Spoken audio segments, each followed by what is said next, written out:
Hello दोस्तों, स्वागत है आपका मेरे YouTube चैनल में, जहां कहानियां सिर्फ सुनी नहीं जाती बल्कि महसूस भी की जाती हैं। अगर आपको कहानी सुनना पसंद है तो मेरे चैनल को सब्सक्राइब कर लीजिए और वीडियो को लाइक करना मत भूलिए। तो चलिए शुरू करते हैं आज की कहानी, जिसने प्यार और मजहब के बीच सवाल खड़ा कर दिया है और दो प्यार करने वालों के बीच खड़ी कर दी धर्म, मजहब और समाज की दीवार। हॉस्पिटल का कमरा। रात की बारिश के बाद मुंबई की फिजाओं में नमी थी। अविनाश हॉस्पिटल के पैसेज और लोगों की भीड़ को चीरते हुए अपने डैड राजेश मित्तल के आईसीयू रूम की तरफ बढ़ रहा था। उसकी दिल की धड़कनें बेकाबू थीं और उसे ऐसा महसूस हो रहा था मानो उसके हर कदम पर जमीन हिल रही हो। नर्स और डॉक्टरों के कदमों की आवाजें चारों तरफ गूंज रही थीं, लेकिन अविनाश को अपने आसपास की चीजों से कोई मतलब नहीं था। वो तो बस अपने डैड राजेश मित्तल को जल्द से जल्द होश में देखना चाहता था। जब उसने आईसीयू रूम के अंदर कदम रखा तो उसने देखा कि राजेश मित्तल की आंखें धीरे धीरे खुल रही थीं। उनके चेहरे पर कमजोरी थी, मगर उनकी नजरें उस बेहोशी की दुनिया से लौटकर होश की दुनिया में आ चुकी थीं। अविनाश आगे बढ़ा और राजेश के करीब बैठ गया। उसकी आंखों में आंसू थे। डैड, कैसे हैं आप? आपने तो मुझे डरा ही दिया था। राजेश मित्तल ने मुश्किल से अपने होंठ हिलाए। अविनाश, मैं ठीक हूँ बेटा। ये सुनते ही अविनाश के दिल पर से बोझ सा उतर गया। राजेश की सांसें भारी थीं। उन्होंने आहिस्ता से अविनाश का हाथ थामा और धीमी आवाज में कहा, ये सब एक साजिश है। मुझ पर हमला करवाने वाला कोई बाहर का आदमी नहीं है। किसी बाहर वाले ने नहीं किया, बल्कि वो ही है जिस पर कभी मैंने अपने आप से भी ज्यादा भरोसा किया था। अविनाश का दिल कांप गया। कौन है वो डैड? किसका हाथ है इन सब में? मुझे सच जानना है। राजेश के लब कांप उठे। उन्होंने बड़ी मुश्किल से एक नाम अपनी जबान पर लाया और वो नाम था नसीम खान। ये शब्द बिजली की गरज की तरह अविनाश के दिल में गूंज उठे। अविनाश अवाक सा राजेश को देखता रहा। उसकी आंखों के सामने तुरंत महरीन का चेहरा उभर आया। उसका मासूम सा चेहरा, उसकी आंखें जो हर वक्त कुछ कहने को बेताब रहती थीं। वही महरीन जिसने उसे वो एनवेलप थमाया था।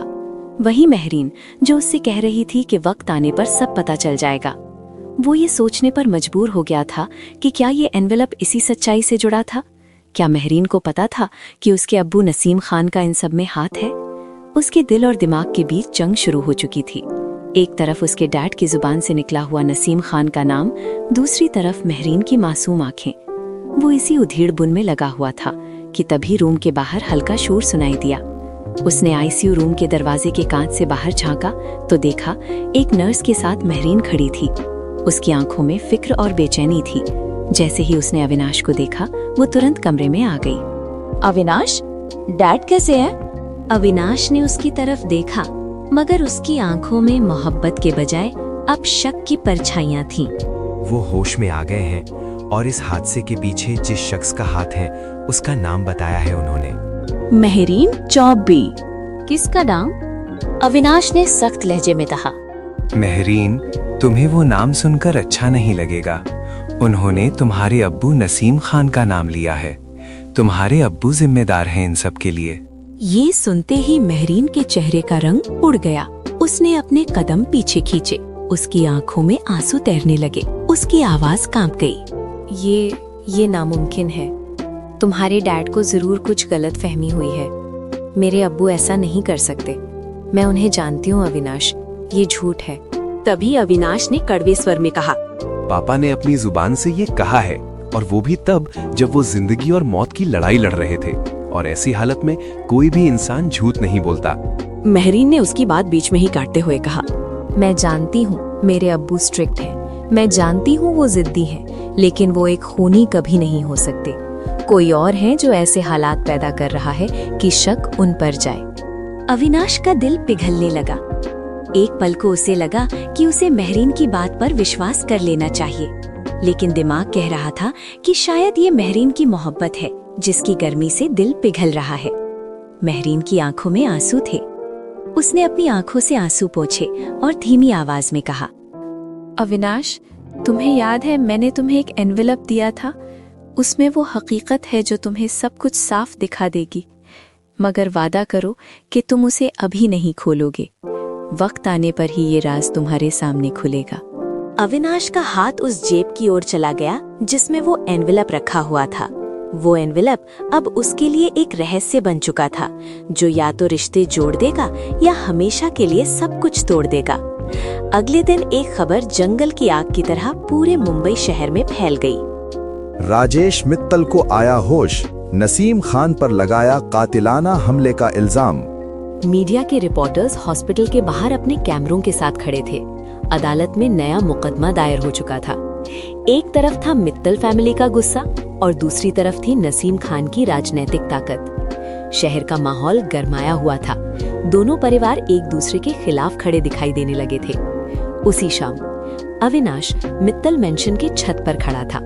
बारिश अभी अभी रुकी थी और ठंडी हवा चल रही थी। उसने जेब से वो एनवेलप निकाला।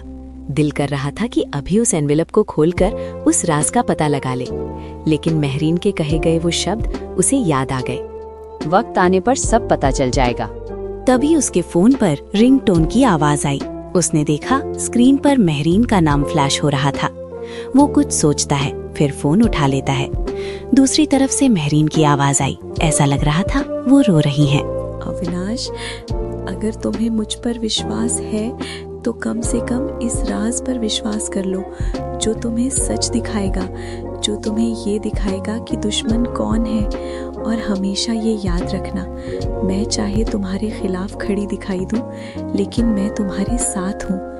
अविनाश चुप था। उसके दिल में मोहब्बत और शक की जंग छिड़ चुकी थी। क्या एनवेलप का राज सच्चाई सामने लाएगा? क्या अविनाश और महरीन की नजदीकियां बढ़ेंगी या फिर वे हमेशा के लिए एक दूसरे से अलग हो जाएंगे? जानने के लिए सुनिए इस कहानी का अगला एपिसोड। पिछले चैप्टर से आगे। शाम का वक्त। मुंबई की बारिश रुक गई थी, लेकिन फिजाएं अभी भी नम थीं और गीली मिट्टी की खुशबू की महक अभी भी आ रही थी। अविनाश मित्तल मेंशन की छत पर खड़ा था। हवा में ठंडक और दिल में बेचैनी का तूफान था।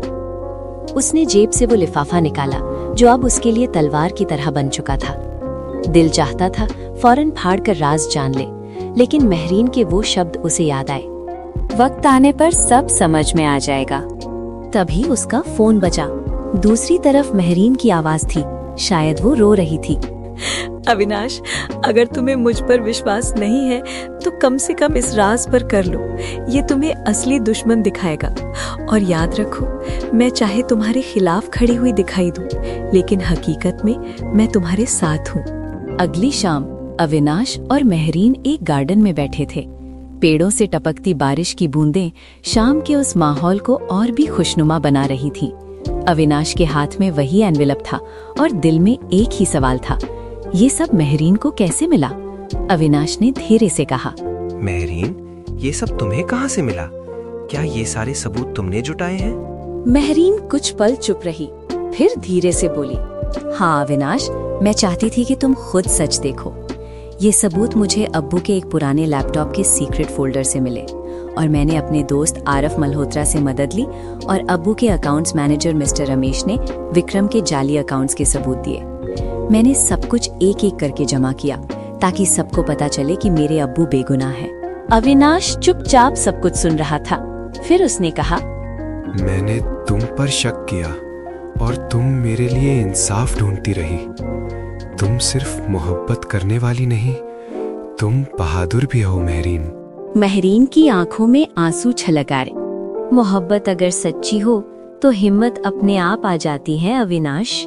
ये लम्हा इन दोनों के बीच विश्वास की बुनियाद बन गया। अगले दिन यही सच अदालत में तूफान लाने वाला था। अविनाश ने वो एनवेलप खोला। अंदर कुछ कागजात और एक छोटी सी चिट्ठी थी। पहला कागज उठाते ही उसके चेहरे का रंग उड़ गया। उसमें सीसीटीवी फुटेज, कॉल रिकॉर्ड्स और गवाहों के बयानात थे।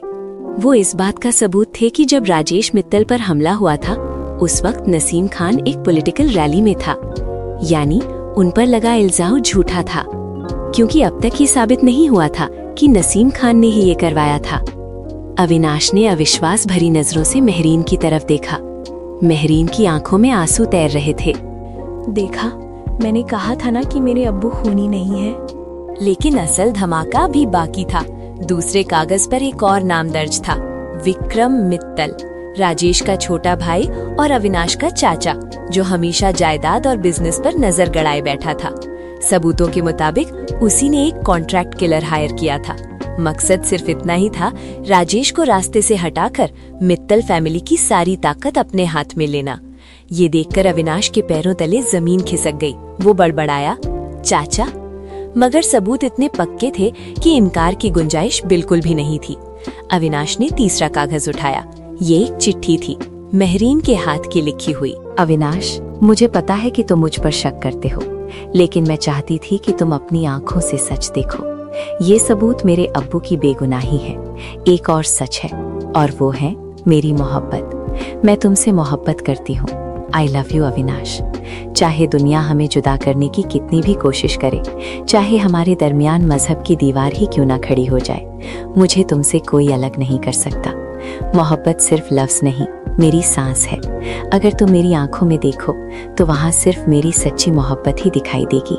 चिट्ठी पढ़ते ही अविनाश की आंखों में आंसू भर आए। वो पहली बार महरीन को बिना शक के देख रहा था। महरीन ने धीरे से उसका हाथ थाम लिया।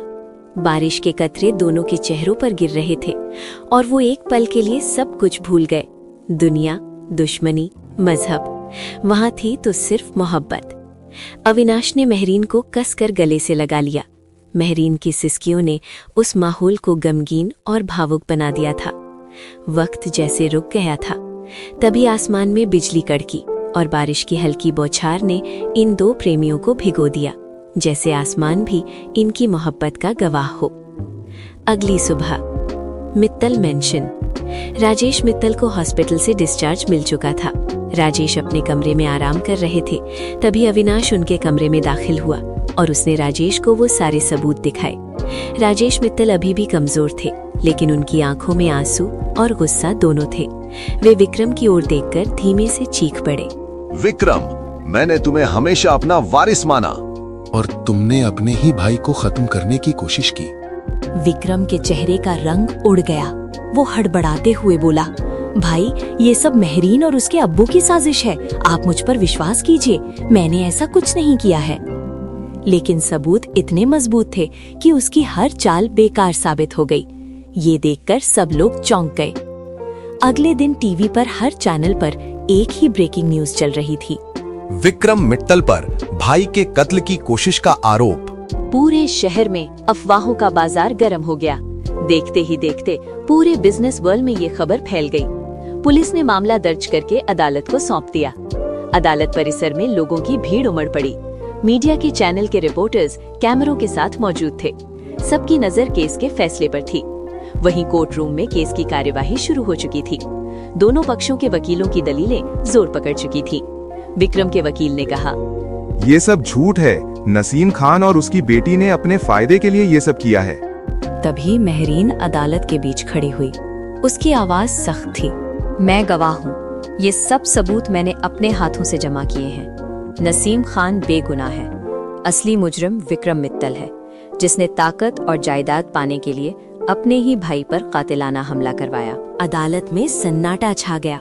जज ने सबूत देखे, गवाहों के बयान लिए गए, लेकिन हर सबूत, हर गवाह विक्रम को दोषी साबित कर रहे थे। दोनों पक्षों, गवाहों और वकीलों की दलीलें सुनने के बाद जज ने अपना फैसला सुनाया। अदालत विक्रम मित्तल को मुजरिम करार देते हुए उसे उम्र कैद की सजा सुनाती है। फैसला सुनाते ही पुलिस ने विक्रम को हथकड़ियां पहना दी। कोर्ट रूम धीरे धीरे खाली होने लगा। अदालत के बाहर मीडिया महरीन की हिम्मत को सलाम कर रहा था। नसीम खान के हिमायती कह रहे थे, महरीन ने न सिर्फ अपने पिता को बचाया बल्कि इंसाफ भी दिलाया। राजेश मित्तल महरीन के पास आए। उनकी आंखें नम थी। उन्होंने महरीन के सिर पर हाथ रखा और कहा, जीती रहो बेटा, इसी तरह हमेशा सच का साथ देना। मगर साथ ही समाज का दूसरा चेहरा सामने आया। कुछ लोग फुसफुसाने लगे, हिंदू लड़का और मुसलमान लड़की, ऐसे रिश्ते कभी नहीं चलते। बीच राह पर ऐसे रिश्ते बिखर जाते हैं। ये दोनों मजहब की हदें तोड़कर समाज को बदनाम करेंगे। अविनाश और महरीन दोनों समझ गए कि असली जंग अब शुरू हुई है। उस रात अविनाश और महरीन एक रेस्टोरेंट में बैठे थे। पूरे शहर में उन दोनों की ही चर्चा हो रही थी। बारिश के बाद की खुशबू फिजाओं को सिनेमैटिक बना रही थी। दोनों खामोश बैठे थे। अविनाश ने चुप्पी तोड़ी। तुमने साबित कर दिया कि मोहब्बत और शक के तराजू में मोहब्बत का पलड़ा भारी होता है। तुमने मेरे डैड को बचा लिया, वरना पता नहीं वो विक्रम चाचा आगे क्या कर बैठते। और ये जमाना चाहे कुछ भी कहे, मैं तुम्हारे बिना जीने की कल्पना भी नहीं कर सकता। I love you Mehreen. कहते हुए उसने महरीन का हाथ अपने हाथों में लिया और अपनी उंगलियां उसकी उंगलियों में पिरो दी। महरीन भी अपना होश खो चुकी थी। कुछ देर के लिए दोनों ये भूल गए थे कि वो एक रेस्टोरेंट में बैठे हैं और लोग उन पर नजरें जमाए हुए उन्हें ही देख रहे हैं। महरीन की आंखें बरस रही थीं।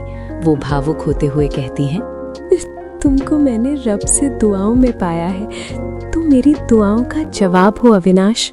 मैं आज तहे दिल से कबूल करती हूँ कि मैं तुमसे मोहब्बत करती हूँ। हमारे बीच कोई भी आए, चाहे ये समाज या फिर चाहे मजहब और धर्म की दीवार, मैं तुमसे अलग नहीं हो सकती। तभी अविनाश के मोबाइल पर उसकी माँ का कॉल आया। वो रोते हुए बोली, अविनाश, तुम जो कर रहे हो वो हमारे परिवार की इज्जत को मिट्टी में मिला देगा। तुम एक मुसलमान लड़की से शादी का ख्वाब देख रहे हो, ये कभी नहीं हो सकता। वहीं महरीन का भी फोन बजा। दूसरी तरफ से नसीम खान की गरजती हुई आवाज आई, महरीन, तुम मित्तल फैमिली के साथ दोस्ती करके मुझे समाज के सामने डुबोना चाहती हो। मैं तुम्हारी शादी उस घर में कभी नहीं होने दूंगा। दोनों ने एक दूसरे की तरफ देखा। आंखों में मोहब्बत थी, मगर अब सामने मजहब, खानदान और समाज की सबसे बड़ी दीवार खड़ी थी। अविनाश ने महरीन का हाथ जोर से थाम लिया। मोहब्बत करना इतना आसान नहीं होता महरीन। असली लड़ाई तो आप शुरू होगी। क्या अविनाश अपने घर वालों को महरीन से शादी के लिए मना पाएगा? क्या महरीन अपने अब्बू की जिद तोड़ सकेगी? क्या मोहब्बत मजहब और धर्म की दीवार गिरा पाएगी, या फिर ये दीवार उनकी मोहब्बत को हमेशा के लिए जुदा कर देगी? प्रिय पाठकों, आपको ये कहानी कैसी लगी? आगे आप क्या ट्विस्ट चाहते हैं?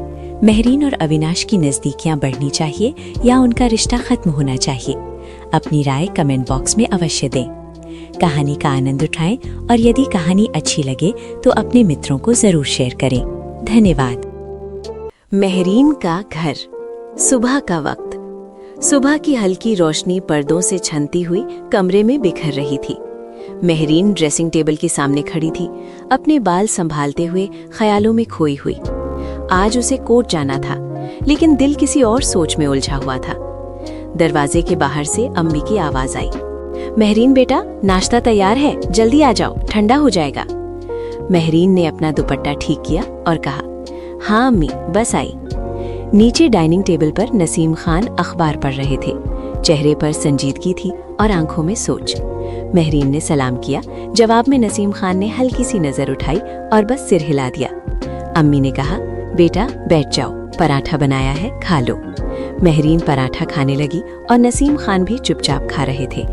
महरीन ने देखा नसीम खान कुछ बोल नहीं रहे हैं, तो उसने धीरे से कहा, अब्बू, आज कोर्ट में मेरे एक केस की सुनवाई है।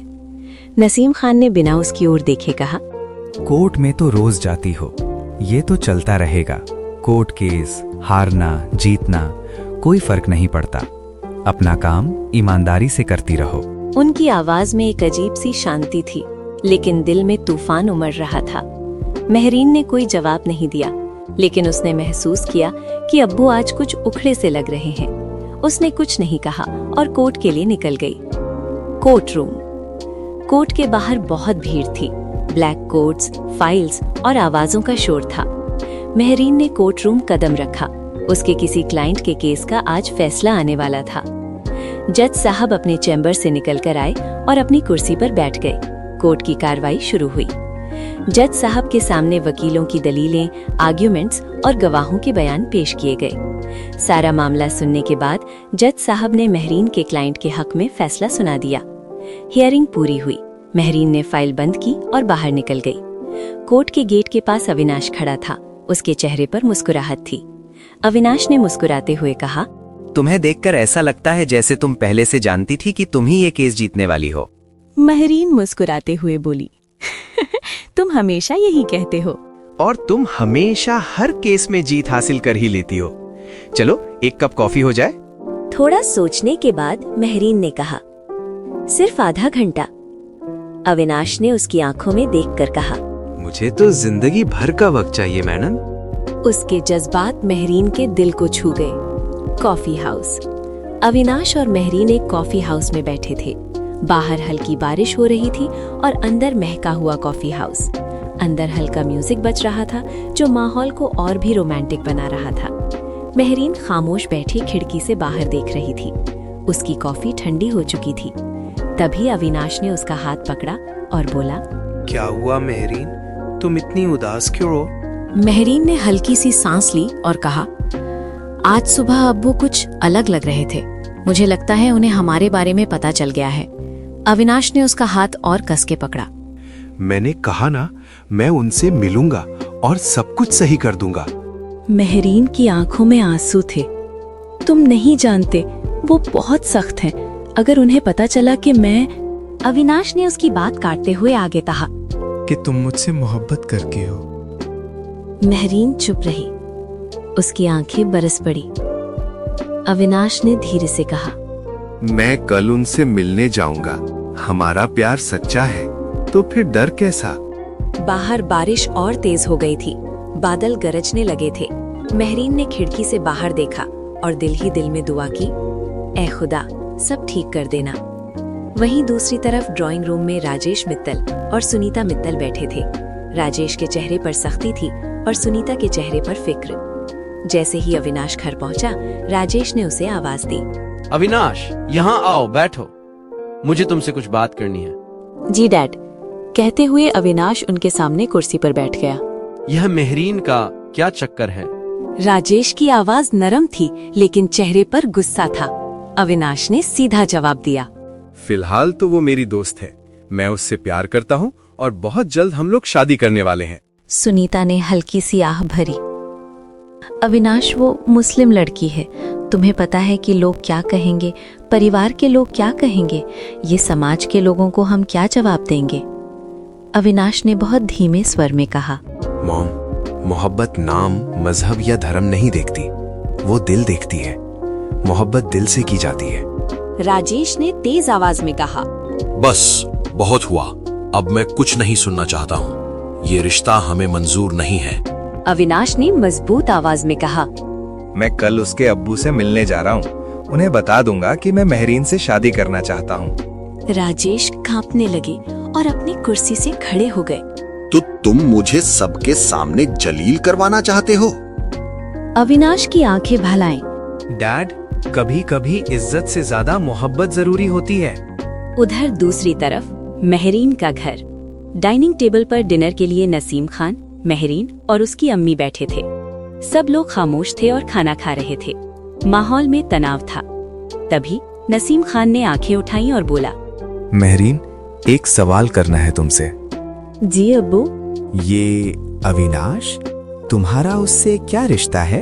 महरीन खाने की चम्मच अपने मुंह तक ले जा रही थी कि उसका हाथ बीच में ही रुक गया। उसकी अम्मी ने आंखें झुका ली। महरीन ने हिचकिचाते हुए कहा, वो मेरा दोस्त है और बहुत जल्द मैं उसे मेरा हमसफर बनाने वाली हूँ।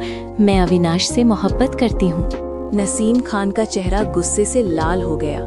मोहब्बत? ये कहते हुए तुम्हें कोई शर्म नहीं आई? तुम जानती हो वो कौन है? हाँ जानती हूँ अब्बू, वो बुरा नहीं है। बस मोहब्बत सिर्फ फिल्मों, कहानियों और किताबों में अच्छी लगती है, असली जिंदगी में नहीं। तुम्हें अपने खानदान की इज्जत की परवाह है? महरीन की आंखों से आंसू निकलकर उसके गालों को छूने लगे। अब्बू, अगर आप मजहब और धर्म की बात कर रहे हैं तो मोहब्बत मजहब नहीं देखती। चुप रहो, ये रिश्ता कभी नहीं हो सकता। वो लड़का इस घर में कदम भी नहीं रखना चाहिए।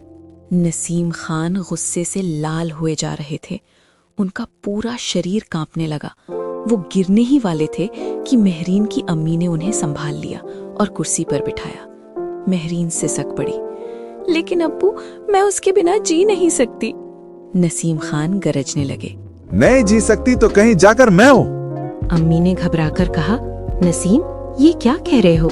हमारी बेटी है ये। बेटी? तुमने ही इसे इतनी आजादी दी कि आज ये हमारे सामने सर उठाकर बेशर्मी से बात कर रही है। आज ये पढ़ लिख कर एक कामयाब और मशहूर वकील बन गई है। अब ये अपनी मनमानी करेगी। हमारी इज्जत का तो इसे कोई ख्याल ही नहीं है। ये कहकर वो गुस्से से कमरे के बाहर चले गए। दरवाजा जोर से बंद हुआ, पूरा घर हिल गया। महरीन का दिल टूट गया। वो अपनी अम्मी की ओर देखते हुए बोली, अब्बू मुझसे इतनी नफरत क्यों करते हैं अम्मी? अम्मी चुप रही। इसका जवाब तो उनके पास भी नहीं था। महरीन अपने कमरे में चली गई। बाहर बारिश रुक गई थी। खिड़की से चांद आधा नजर आ रहा था। महरीन बिस्तर पर बैठी थी, आंखें लाल और हाथ में फोन। उसने अविनाश को कॉल किया।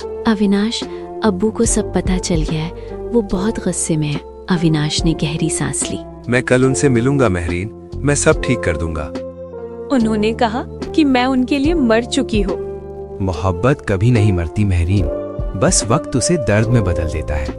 मैं उन्हें मना लूंगा, तुम बस थोड़ी हिम्मत रखो।